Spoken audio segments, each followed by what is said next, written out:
అందరికీ నమస్కారము. కందిపప్పునైతే ఒక హాఫ్ అన్ అవర్ నానబెట్టేసుకొని పక్కన పెట్టేసుకోవాలి. ఇంకా దాంట్లో ఒక పసుపు, పచ్చిమిర్చి మనకు స్పైసీకి సరిపడా కూడా వేసేసుకోవచ్చు. కొంచెం ఎండుకారం పచ్చిమిర్చితో కూడా చేసుకోవచ్చు. ఇంక ఈ పప్పుచారు అయితే మనకి ఎంత తొందరగా అంటే అంత తొందరగా అయిపోతుంది. మనం పప్పు నానబెడితేనేమో టేస్ట్ వేరే వస్తుంది. పప్పు తొందరగా ఉడుకుతుందని నానబెట్టడని కాదు. పప్పు నానబెట్టుడు అనే విధానం వేరు. మనకి ఇంకా తొందరగా ఫాస్ట్గా పప్పుచారు కావాలనుకునేది చేసే విధానం వేరు. ఇలా పప్పు ఉడికిన తర్వాత ఇలా రుద్దేసుకోవాలి.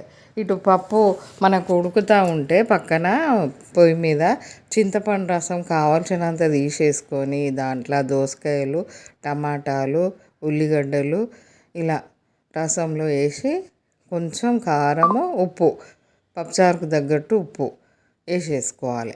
మనం వేసేసుకొని మంచిగా మసలనిచ్చేయాలి. ఇటు పప్పు ఉడుకుతూ ఉంటుంది, ఇటు ఇది రసం మసులుతూ ఉంటుంది. రసం మసిలినాక ఉడికిన పప్పు మంచిగా రుద్దేసుకొని అందులో పోసేసుకోవాలి.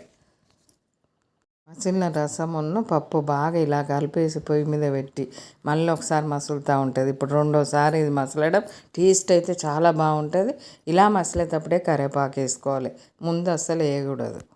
ఈ పప్పుచారు ఇలానే టేస్ట్ ఉంటుంది. ముందు రసం మసిలి మళ్ళీ పప్పు రసం కలిపినాక ఇప్పుడు మసిలి టేస్ట్ అంటే టేస్ట్ ఇక ఎంత ఫాస్ట్గా అయిపోయింది పప్పుచారు. తాలింపకంటే ఎండుమిర్చి, ఎల్లిపాయలు, జీలకర్ర, ఆవాలు, కరివేపాకు, పసుపు, ఇంగువ చాలా బాగుంటుంది పప్పుచారు తాలింపు. ఆహా.